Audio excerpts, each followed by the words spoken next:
When you talk about great convention speeches, Mario Cuomo's keynote speech in 1984 in San Francisco, it's got to be way up there. For those who don't know what I'm talking about, we picked a portion of it where he goes after Ronald Reagan. There is despair, Mr. President, in the faces that you don't see, in the places that you don't visit, in your shining city.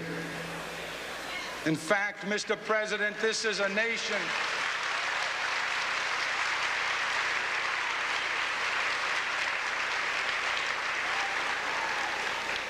Mr. President, you ought to know that this nation is more a tale of two cities than it is just a shining city on a hill.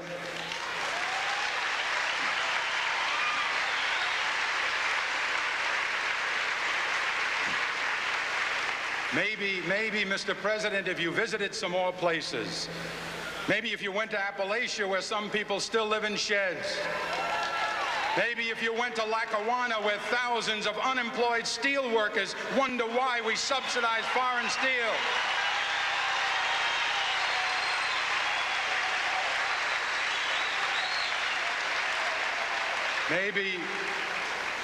Maybe, Mr. President, if you stopped in at a shelter in Chicago and spoke to the homeless there. Maybe, Mr. President, if you asked a woman who had been denied the help she needed to feed her children because you said you needed the money for a tax break for a millionaire or for a missile we couldn't afford to use. A city on a hill. It was one of the more memorable speeches, and Andrew Cuomo was right there with him. As Dominic will tell you, as a kid, I'm talking early 20s, he ran his dad's campaigns. In fact, he was there in San Francisco, and he argued with Secret Service, and he won in the end to lower the lights on his father to have a more dramatic effect. His father and he always connected, a very complicated relationship, but extremely, extremely close. Well, 32 years later, at the Democratic convention that we just saw finish in Philadelphia, again, Andrew Cuomo, now Governor Cuomo of New York, he paid tribute to his dad. He gave a keynote speech at the 1984 Democratic Convention that for many people defined the values and the principles of the Democratic Party and instructed me on how to lead my professional life as an elected official. Now, RFL senior political producer Karen McBride, she spoke with the governor right after he left the stage last night. Governor Cuomo started off his speech talking about his father's famous Shining City on the Hill address. So that's where I started off. And I asked him if he felt his father's presence in the arena tonight. I've been to many conventions, and this first convention I've been to without my father. He did a great keynote speech in 1984 where he really laid out the principles of what the Democratic Party was trying to accomplish. And I think that's very appropriate for tonight. This country is adrift in a lot of ways, a lot of fear, a lot of anxiety, a lot of chaos. And I think people are looking for a set of principles more than just a personality debate. So I heard his voice and I heard his message. And a lot of what I'm hearing from him is what you heard in the speech. I also asked the governor about fear, as that's something we've heard a lot about in this election, and what a Trump presidency would mean for our country. I think you have to acknowledge it, right? I think to the extent the Trump campaign is doing well, he's tapping into the fear. You can't deny it. It is there. There's anxiety. There's economic anxiety. There's anxiety about terrorism. People are worried. And acknowledge it. I hear it. Validate it. And then address it. And that's what Mr. Trump is really not doing. There is no solution in his equation. I know you're mad, you're angry, you're scared, you're anxious. Yeah, but people really want a resolution. That only goes for so long that you understand I'm angry. Step two is I want it solved because I don't want to remain in a state of anger. And that's what the campaign should be about. And I believe that's what Hillary Clinton is going to address. I know you're angry. I know you're scared. Median wages have basically stayed flat. College tuition has gone up 60%. You can't send your kid to school. You can't retire. You can't buy a new car. People are anxious, but what's the answer? And that's what the campaign should be about. The governor also touched on diversity, fairness, and equality. So I asked him why this election is so significant on those fronts. What they are doing is playing with the essence of who we are. We are about diversity. That is the premise of this nation.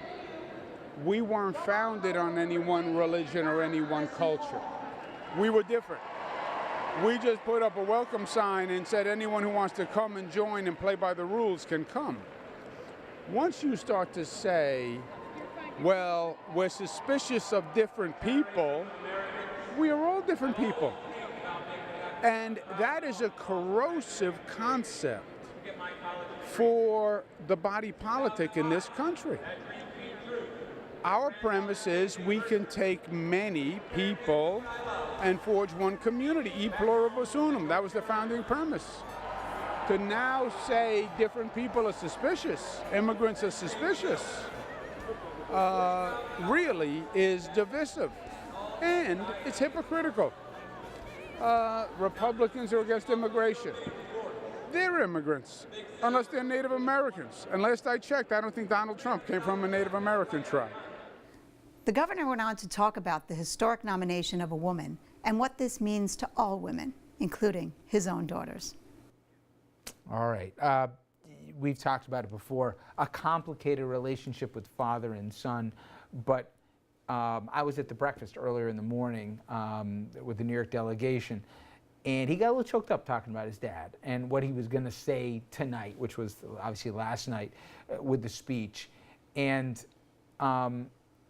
you could tell that he goes, Dad didn't like to go on vacations. We never went to Europe or whatever. For him, you don't understand people who did that, but we had the conventions, and him and I, that was our thing. So, as we've said many times, it was an interesting relationship, but last night was more than just a speech for him.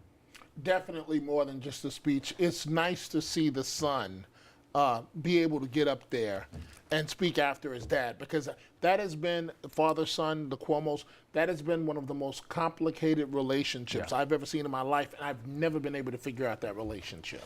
You know, Andrew also had a funny moment in that morning where he was talking about the bridge when the crane came down at the Tappan Zee, and he said, one of the beautiful things, I wish he did it in the speech, he didn't do it, he goes, I got cursed at in 16 languages, and people made hand gestures, and I thought I knew them all, and I didn't know it. And then he said, and then I said to myself, why am I directing traffic? I'm the governor. Who am I? And he goes, and they knew who I was. They didn't care. They told me it. And he goes, that's why New York's the best. It was a good moment. I mean, a lot of people think that the state bungled the response to the Tappan Zee Bridge collapse or the crane collapse, and so that is on him.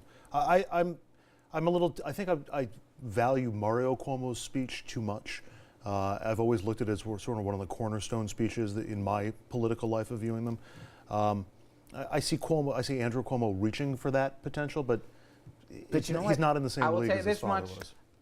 Andrew's gotten stuff done. Whatever you say politically, his father, who I worked for, all right, one of the greatest orators of my time. But if you look at the record of achievements, I'm checking the box for Andrew nonetheless here, but it was a nice moment. All right, coming up next, the general who got specific on why he is supporting Hillary Clinton instead of Donald Trump. I spoke with General Allen right after he delivered his address at the convention last night.